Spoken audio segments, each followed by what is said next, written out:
to the Blue Dolphin News Network. I am Dwayne. And I am Anaya. Please stand for the flag salute.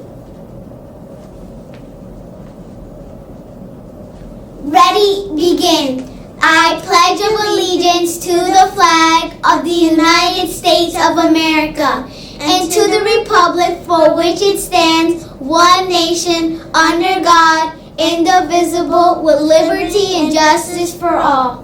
Now for our school motto. Be safe, live responsibly, understand, respect, and encourage each other. Go Blue Dolphins! You may be seated. Joke of the day. What do demons eat for breakfast? I don't know. What? Deviled eggs. Here is a fun fact. Before becoming president, Lincoln lost 5 different elections. Quote of the day by Oscar Wilde. Be yourself. Everyone else is already taken. Dolphins continue to make a splash.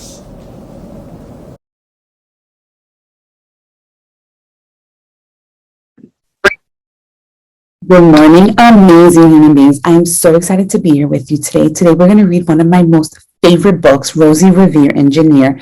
And it's about a little girl who inspires to be an engineer. She's super creative. She likes to collect things and build things and tinker with things and see if they work. And I really love her spirit.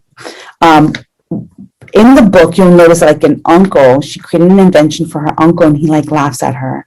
And that really kind of broke her.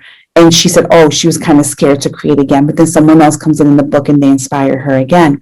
And I just want to let you know that don't let things break you. Like, don't let things break your spirit in terms of not wanting to continue to follow your dreams or be creative because someone made a silly comment or someone might have laughed at something, right? That's on them, right? Know that you are inspired. You know, if you're inspired by something, continue to have that drive inside of you. You want to continue to pursue whatever it is that you're passionate about, okay?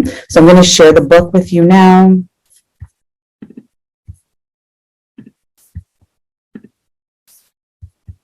Want to read this book with me? Don't forget to click the subscribe button for more. Rosie Revere, Engineer by Andrea Beatty, illustrated by David Roberts. This is the story of Rosie Revere, who dreamed of becoming a great engineer. In Lila Greer's classroom at Blue River Creek, young Rosie sat shyly, not daring to speak. But when no one saw her, she peeked in the trash for treasures to add to her engineer's stash. And late at night, Rosie rolled up her sleeves and built in her hideaway under the eaves. Alone in her attic, the moon high above, dear Rosie made gadgets and gizmos she loved. And when she grew sleepy, she hid her machines far under the bed where they'd never be seen. When Rosie was young, she had not been so shy. She worked with her hair swooping over one eye and made fine inventions for uncles and aunts, a hot dog dispenser and helium pants. The uncle she loved most was zookeeper Fred. She made him a hat to keep snakes off his head, from parts of a fan and some cheddar cheese spray, which everyone knows keeps the pythons away. And when it was finished, young Rosie was proud, but Fred slapped his knee and he chuckled out loud. He laughed till he wheezed and his eyes filled with tears, all to the horror of Rosie Revere, who stood there embarrassed, perplexed, and dismayed. She looked at the cheese hat and then looked away. I love it, Fred hooted. Oh, truly I do. But Rosie Revere knew that could not be true. She stuck the cheese hat on the back of her shelf, and after that day, kept her dreams to herself. And that's how it went until one autumn day. Her oldest relations showed up for a stay.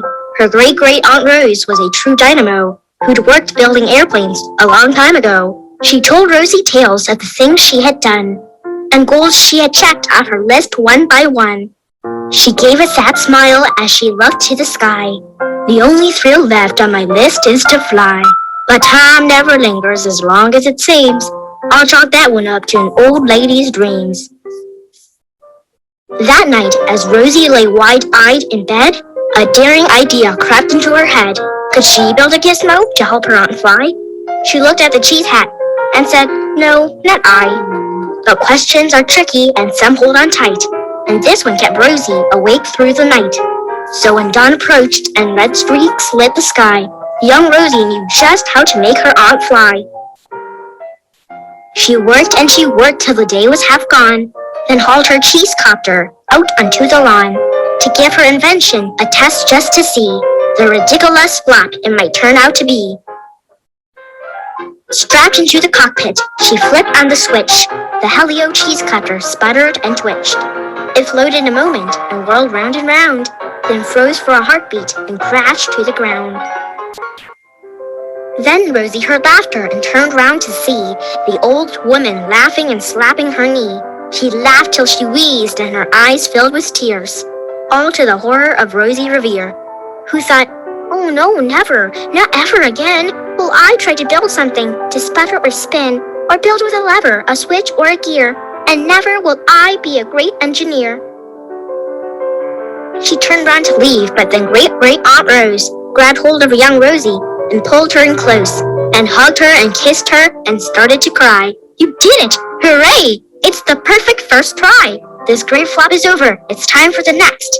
Young Rosie was baffled, embarrassed, perplexed.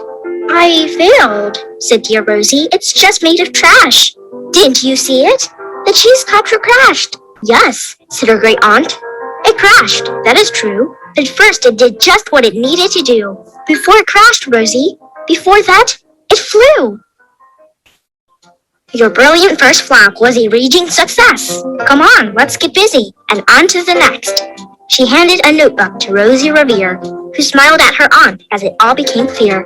Life might have its failures, but this was not it. The only true failure can come if you quit.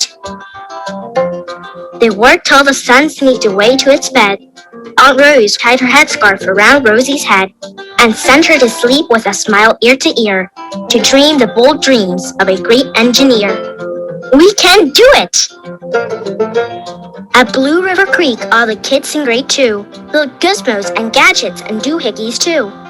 With each perfect failure, they all stand and cheer, but none quite as proudly as Rosie Revere.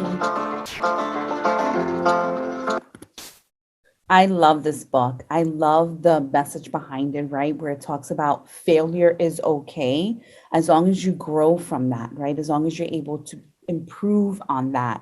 So definitely make sure you continue to stay creative and have a beautiful mindset. Have a great day.